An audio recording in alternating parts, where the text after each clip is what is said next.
This is part 2 of scripturally backing up what I spoke about when it comes to hybrid children, Nephilim, etc. Matthew 22:30 is the verse that talks about angels in heaven not marrying, and we are compared to them after the resurrection. But notice how it says angels in heaven. We took that and ran with it, and we had an eisegesis moment where we said that means that angels don't have gender, that angels don't have a sex, that they can't marry, that there's not even a possibility for that. That's not what it says. It says in heaven, the angels don't marry, probably because they're too busy worshiping God, like it's just love, right? But the angels that are not in heaven, the fallen angels, absolutely marry.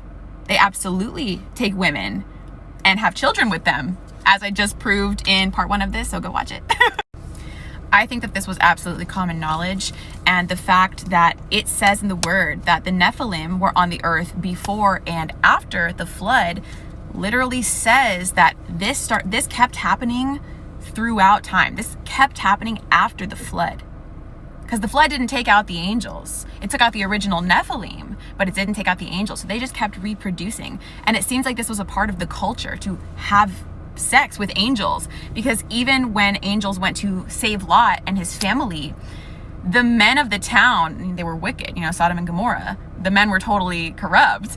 They recognized the men as angels and literally came to Lot's door and was like, bring out these men so we can have sex with them. This was a part of their culture. This was common knowledge.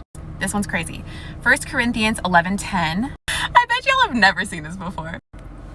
This is why a woman should have a symbol of authority on her head, because of the angels. Paul is literally encouraging women to cover their heads, to cover themselves, because of the angels. The angels are referred to as watchers multiple times throughout the word. They watch humanity to make sure we continue to evolve and go towards God, go towards the will of God, the path that He has laid. But the ones who fell, who still had that original purpose, literally kept watching humanity and fell in love with the women as they watched. This is part of the reason why Paul says to cover our head. So Nephilim are basically like demigods. I know y'all probably don't like that term, but they were half human, half fallen angel. Extremely large, extremely strong, spiritual knowledge of some kind, probably, if they come from fallen angels who literally have divine knowledge, right? Corinth was also a slave to Greek mythology. Part 3.